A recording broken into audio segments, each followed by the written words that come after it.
সকালে বাজারে গিয়েছি সবজি কিনতে। ছেলে আমার সাথে এসেছে ব্যাগ নিয়ে।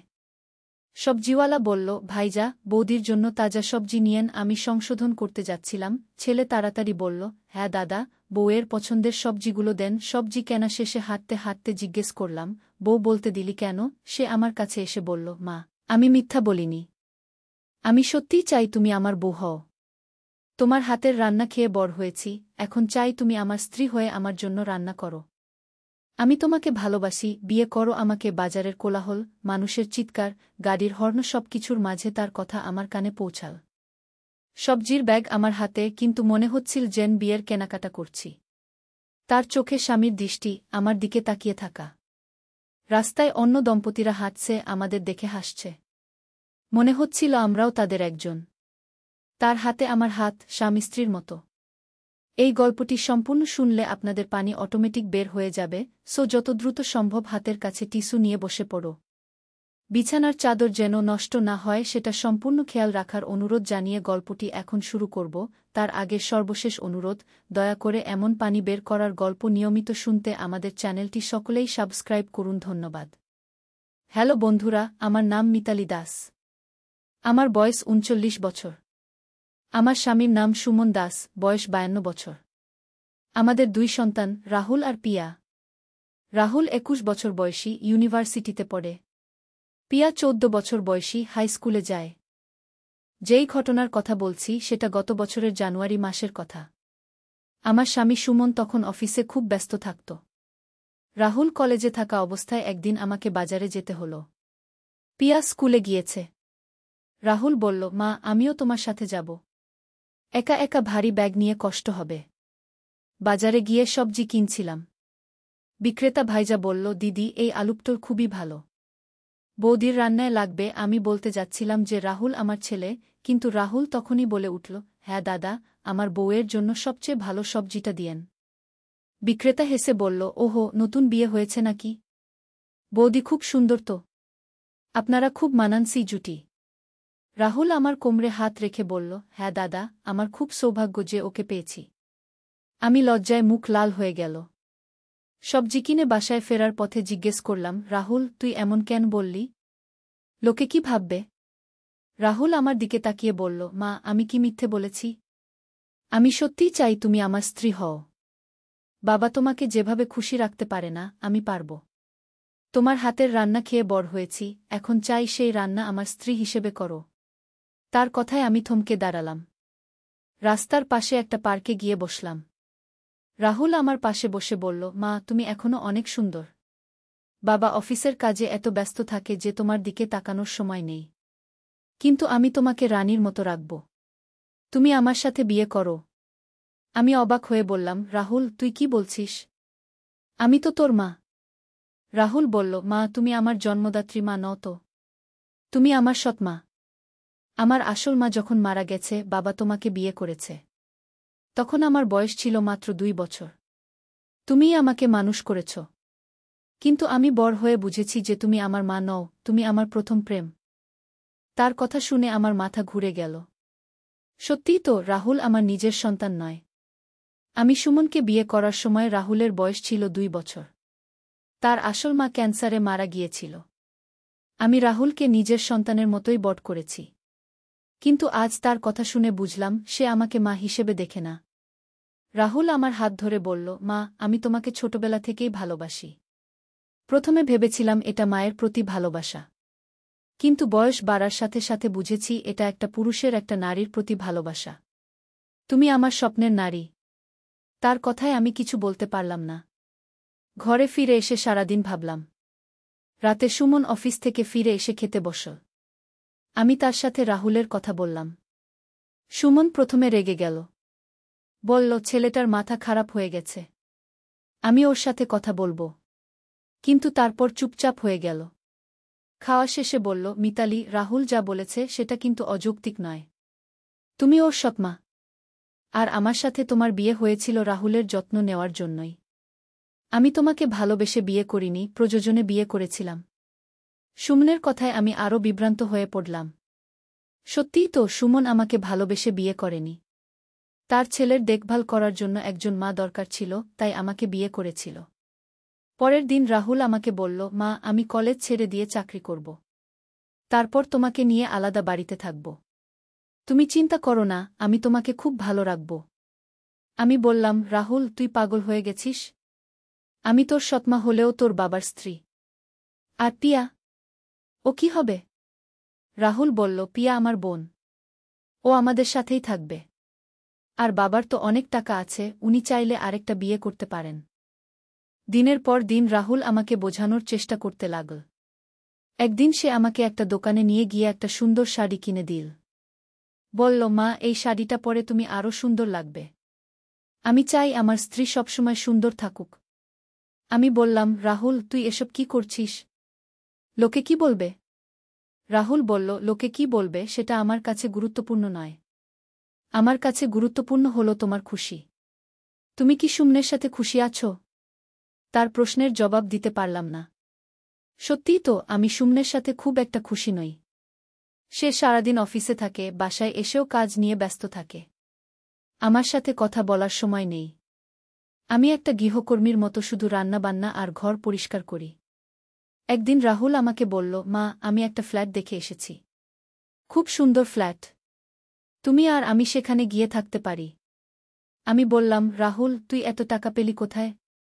তোর তো কোনো চাকরি নেই। রাহুল বলল, আমি গোপনে একটা কোম্পানিতে পার্ট টাইম কাজ করি। আর আমার কিছু সঞ্চয় আছে। তুমি চিন্তা করো না, আমি সব ব্যবস্থা করে ফেলেছি। আমি ভাবতে লাগলাম। একদিকে রাহুল, যে আমাকে রানীর মতো ভালোবাসে, যত্ন করে। আর অন্যদিকে সুমন, যার কাছে আমি একটা প্রয়োজনীয় জিনিসের মতো। কিছুদিন পরে পিয়া আমাকে বলল, মা, রাহুল ভাই খুব অদ্ভুত আচরণ করছে। সে তোমাকে নিয়ে অনেক স্বপ্ন দেখে। আমি বললাম, কী রকম স্বপ্ন? পিয়া বলল, সে বলে যে তুমি তার স্ত্রী হবে। আর আমরা সবাই একসাথে থাকব। আমি পিয়াকে বোঝালাম যে রাহুল হয়তো মানসিক চাপে আছে। কিন্তু ভেতরে ভেতরে আমি নিজেও দ্বিধায় পড়ে গিয়েছিলাম। একদিন সুমন আমাকে বলল, মিতালি, রাহুল যা চাইছে সেটা হয়তো ভুল নয়। তুমি যদি চাও তাহলে তার সাথে নতুন জীবন শুরু করতে পারো। আমি তোমাকে বাধা দেব না। আমি অবাক হয়ে বললাম, তুমি কি বলছ? তুমি তোমার স্ত্রীকে তোমার ছেলের হাতে তুলে দিতে চাও? সুমন বলল, রাহুল আমার ছেলে, কিন্তু সে এখন একজন পূর্ণবয়স্ক মানুষ। আর তুমিও তার সৎমা মাত্র। তোমাদের মধ্যে কোনো রক্তের সম্পর্ক নেই। আর আমি স্বীকার করছি যে আমি তোমাকে যতটা ভালোবাসা দেওয়া উচিত ছিল ততটা দিতে পারিনি। সুমনের কথায় আমি আরও বিভ্রান্ত হয়ে পড়লাম। একদিকে সমাজের নিয়ম, অন্যদিকে হৃদয়ের টান। রাহুল একদিন আমাকে সেই ফ্ল্যাটে নিয়ে গেল। সত্যিই খুব সুন্দর ফ্ল্যাট। 2 বেডরুম, একটা আমাদের জন্য, অন্যটা পিয়ার জন্য। বড় ব্যালকনি, যেখানে বসে চা খাওয়া যায়। রান্নাঘর থেকে বাগানের দৃশ্য দেখা যায়। রাহুল বলল, মা, দেখো কত সুন্দর। এখানে আমরা খুব শান্তিতে থাকতে পারব। তুমি সকালে বাগানে বসে চা খাবে, আমি অফিস থেকে ফিরে এসে তোমার হাতের রান্না খাব। পিয়া স্কুল থেকে ফিরে এসে আমাদের সাথে গল্প করবে। তার কথা শুনে আমার মন খুশি হয়ে গেল। সত্যিই তো, এমন একটা জীবন আমি সবসময় চেয়েছি। কিন্তু তারপরেই বুঝলাম, এই সব কিছুর মধ্যে একটা বড় ভুল আছে। রাহুল আমাকে স্ত্রী হিসেবে চায়, কিন্তু আমি তাকে ছেলের মতোই ভালোবাসি। আমি তার সাথে স্ত্রী-স্বামীর সম্পর্কে যেতে পারব না। আমি রাহুলকে বললাম, রাহুল, তুই যা ভাবছিস সেটা হতে পারে না। আমি তোকে ছেলের মতোই ভালোবাসি। তোর সাথে স্ত্রী-স্বামীর সম্পর্কে যেতে পারব না। রাহুল বলল, মা, তুমি আমার কথা ভেবে দেখো। আমি তোমাকে মা হিসেবে ভালোবাসি না, ভালোবাসি একজন নারী হিসেবে। তুমিও আমাকে একবার পুরুষ হিসেবে দেখার চেষ্টা করো। আমি বললাম, রাহুল, এটা ভুল। সমাজ এটা মেনে নেবে না। রাহুল বলল, সমাজ যা মেনে নেয় না তার সব কিছুই কি ভুল? প্রেম কি ভুল? ভালোবাসা কি ভুল? আমি তোমাকে ভালোবাসি, তুমি আমাকে ভালোবাসো। এটাই তো যথেষ্ট। কিন্তু আমি জানতাম এটা ঠিক নয়। আমি রাহুলকে বোঝালাম যে আমরা এমন কিছু করতে পারি না যা সমাজ মেনে নেবে না। রাহুল কিছুদিন দুঃখ করল, কিন্তু তারপর বুঝল যে আমি তার কথা মানব না। একদিন সে আমাকে বলল, মা, আমি বুঝেছি যে তুমি আমার কথা মানবে না। কিন্তু আমি তোমাকে ভুলতে পারছি না। আমি এই শহর ছেড়ে অন্য কোথাও চলে যাব। হয়তো দূরে গিয়ে তোমাকে ভুলে যেতে পারব। আমি বললাম, রাহুল, তুই কোথাও যাবি না। তুই এখানেই থাক। আমরা সবাই একসাথে একটা পরিবার হয়ে থাকব। কিন্তু রাহুল তার সিদ্ধান্তে অটল। সে কিছুদিন পরেই ঢাকা থেকে দূরে একটা শহরে চাকরি নিয়ে চলে গেল। তার চলে যাওয়ার পর আমি বুঝলাম যে সে সত্যিই আমাকে ভালোবাসত। কিন্তু সেই ভালোবাসা ভুল ছিল। আমি খুশি যে আমি সঠিক সিদ্ধান্ত নিয়েছি। এখন রাহুল মাঝে মাঝে ফোন করে। সে অন্য একটা মেয়েকে ভালোবেসেছে। শীঘ্রই বিয়ে করবে। আমি খুব খুশি। কিন্তু মাঝে মাঝে মনে হয় যদি আমি রাহুলের কথা মেনে নিতাম, যদি সমাজের কথা না ভেবে আমার হৃদয়ের কথা ভাবতাম। কিন্তু তারপরেই ভাবি না, আমি ঠিকই করেছি। কিছু কিছু ভালোবাসা শুধু মনের মধ্যেই রাখতে হয়। এখন আমি আর সুমন ভালোই আছি। পিয়া বড় হচ্ছে। আমাদের পরিবার স্বাভাবিক। কিন্তু মাঝে মাঝে সেই দিনগুলোর কথা মনে পড়ে যখন রাহুল আমাকে রানীর মতো ভালোবাসার কথা বলেছিল। সেই ভালোবাসা ভুল ছিল কিন্তু সুন্দর ছিল। জীবনে কত রহস্যময় ঘটনা ঘটে। কখনো কখনো আমরা এমন পরিস্থিতিতে পড়ি যেখানে সঠিক আর ভুলের মধ্যে পার্থক্য বোঝা কঠিন হয়ে পড়ে। কিন্তু শেষ পর্যন্ত আমাদের বিবেক আর সমাজের নিয়মই আমাদের পথ দেখায়। আমার এই গল্পটি একটি অভিজ্ঞতার গল্প। এই ধরনের পরিস্থিতিতে পড়লে সবাই যেন সঠিক সিদ্ধান্ত নেয়া। ভালোবাসা সুন্দর, কিন্তু সব ভালোবাসা প্রকাশ করা যায় না। কিছু ভালোবাসা মনের মধ্যেই রাখতে হয়। কিন্তু আমার গল্প এখানেই শেষ নয়। রাহুল চলে যাওয়ার কিছুদিন পর আমার জীবনে আরও রহস্যময় ঘটনা ঘটতে শুরু করল। একদিন সকালে আমি রান্নাঘরে কাজ করছিলাম। হঠাৎ করে দরজায় কলিং বেল বাজল। দরজা খুলে দেখি একজন অপরিচিত ভদ্রলোক দাঁড়িয়ে আছেন। তিনি বললেন, আপনি কি মিতালি দাস? আমি বললাম, জি, আমি মিতালি। আপনি কে? তিনি বললেন, আমার নাম ডক্টর করিম। আমি একজন প্রাইভেট ইনভেস্টিগেটর। আপনার সাথে গুরুত্বপূর্ণ একটা কথা আছে। আমি তাকে ভেতরে আসতে দিলাম। তিনি বসে বললেন, মিতালি, আপনি কি জানেন যে রাহুল আপনার আসল ছেলে? আমি অবাক হয়ে বললাম, কি বলছেন আপনি? রাহুল তো সুমনের আগের স্ত্রীর ছেলে। ডক্টর করিম একটা ফাইল বের করে বললেন, না মিতালি, রাহুল আপনারই ছেলে। আপনার স্মৃতি হারানোর কারণে আপনি ভুলে গেছেন। আমার মাথা ঝিমঝিম করতে লাগল। আমি বললাম, এটা কি করে সম্ভব? আমার তো কোনো স্মৃতি হারানোর কথা মনে নেই। ডক্টর করিম বললেন, আপনার একটা দুর্ঘটনা হয়েছিল 19 বছর আগে। তখন রাহুলের বয়স ছিল 2 বছর। সেই দুর্ঘটনায় আপনি আংশিক স্মৃতিভ্রংশে ভুগেছিলেন। ডাক্তাররা বলেছিল যে আপনার কিছু স্মৃতি চিরতরে মুছে যেতে পারে। আমি হাঁপিয়ে উঠলাম। বললাম, তাহলে সুমন কেন আমাকে বলেনি? ডক্টর করিম বললেন, সুমন চেয়েছিল আপনি নতুন করে জীবন শুরু করুন। তাই আপনাকে বলেছিল যে রাহুল তার আগের স্ত্রীর ছেলে। কিন্তু সত্য হল, রাহুল আপনার এবং আপনার প্রথম স্বামীর ছেলে। আমার চোখে অন্ধকার দেখতে লাগল। আমি বললাম, আমার প্রথম স্বামী? আমার তো মনেই নেই। ডক্টর করিম বললেন, আপনার প্রথম স্বামীর নাম ছিল রবিন রায়। রাহুলের আসল নাম রবিন রাহুল রায়। রবিন একটা দুর্ঘটনায় মারা যান যখন রাহুলের বয়স মাত্র 1 বছর। তার কিছুদিন পরেই আপনার দুর্ঘটনা হয়। আমি কাঁপতে কাঁপতে বললাম, তাহলে রাহুল যখন বলেছিল যে সে আমাকে ভালোবাসে? ডক্টর করিম বললেন, রাহুল জানত না যে আপনি তার আসল মা। সে ভেবেছিল আপনি তার সৎমা। তাই তার মনে আপনার প্রতি ভালোবাসা জন্মেছিল। কিন্তু সেই ভালোবাসা আসলে ছিল একটা মায়ের প্রতি সন্তানের গভীর আবেগ, যা সে বুঝতে পারেনি। আমি বসে রইলাম নিশ্চুপ। এতক্ষণে বুঝলাম কেন রাহুল আমার প্রতি এতটা আকৃষ্ট ছিল। সে অবচেতন মনে জানত যে আমি তার আসল মা। ডক্টর করিম বললেন, মিতালি, আপনার স্মৃতি ফিরিয়ে আনার জন্য একটা চিকিৎসা আছে। আপনি চাইলে সেই চিকিৎসা নিতে পারেন। আমি বললাম, সুমন কি এসব জানে? ডক্টর করিম বললেন, সুমন সব জানে। তিনিই আমাকে ডেকেছেন আপনাকে সত্য বলার জন্য। সন্ধ্যায় সুমন অফিস থেকে ফিরল। আমি তাকে সব কিছু জিজ্ঞেস করলাম। সুমন মাথা নিচু করে বলল, মিতালি, আমি তোমাকে সত্য বলতে পারিনি। ভেবেছিলাম তুমি খুশি থাকবে। আমি বললাম, কিন্তু রাহুল তো আমার আসল ছেলে। তুমি কেন তাকে বিভ্রান্ত হতে দিলে? সুমন বলল, আমি জানতাম না যে রাহুল তোমার প্রতি এমন অনুভূতি রাখে। আমি ভেবেছিলাম সে তোমাকে মা হিসেবেই ভালোবাসে। আমি রাগে কাঁপতে কাঁপতে বললাম, তুমি আমার থেকে আমার নিজের ছেলেকে লুকিয়ে রেখেছ। তুমি আমার স্মৃতির সুযোগ নিয়েছ। সেদিন রাতে আমি রাহুলকে ফোন করলাম। কিন্তু তার ফোন বন্ধ। পরের দিন সকালে আবার ফোন করলাম। এবার ফোন ধরল। আমি বললাম, রাহুল তুই কোথায়? রাহুল বলল, মা আমি ঢাকার বাইরে একটা চাকরি নিয়েছি। কেন, কি হয়েছে? আমি কাঁদতে কাঁদতে বললাম, রাহুল তুই আমার আসল ছেলে। আমি তোর সৎমা নই। ফোনের উপাস থেকে নীরবতা। তারপর রাহুল বলল, কি বলছো মা? আমি সব কিছু খুলে বললাম। রাহুল শুনে কিছুক্ষণ চুপ থাকল। তারপর বলল, মা তাহলে আমি যা ভেবেছিলাম সেটা ভুল ছিল। আমি বললাম, হ্যাঁ বাবা, তুই আমার আসল ছেলে। তোর বাবার নাম ছিল রবিন। সে মারা যাওয়ার পর আমি তোকে নিয়ে খুব কষ্টে ছিলাম। তারপর দুর্ঘটনায় আমার স্মৃতি চলে গেল। রাহুল বলল, মা আমার খুব লজ্জা হচ্ছে। আমি তোমার প্রতি যে অনুভূতি রেখেছিলাম সেটা ভুল ছিল।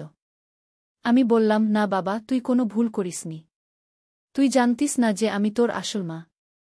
তোর মনের গভীরে মায়ের প্রতি ভালোবাসা ছিল, কিন্তু তুই সেটাকে ভুল বুঝেছিলি। রাহুল কাঁদতে কাঁদতে বলল, মা আমি এখনই ঢাকা ফিরে আসছি। 2 দিন পর রাহুল ফিরে এলো।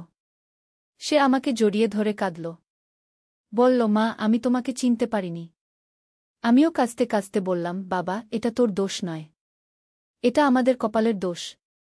ডক্টর করিম আমাদের চিকিৎসার জন্য একটা হাসপাতালে নিয়ে গেলেন। সেখানে ডাক্তাররা আমার ব্রেইন স্ক্যান করলেন। বললেন যে আমার স্মৃতি ফিরে আসার সম্ভাবনা আছে, কিন্তু চিকিৎসা ঝুঁকিপূর্ণ। আমি বললাম, আমি চিকিৎসা নিতে চাই। আমি আমার ছেলের সাথে কাটানোর সময়গুলো মনে করতে চাই। চিকিৎসা শুরু হল। প্রথম কিছুদিন কোনো পরিবর্তন হল না। কিন্তু একদিন হঠাৎ করে আমার মনে একটা ছবি ভেসে উঠল।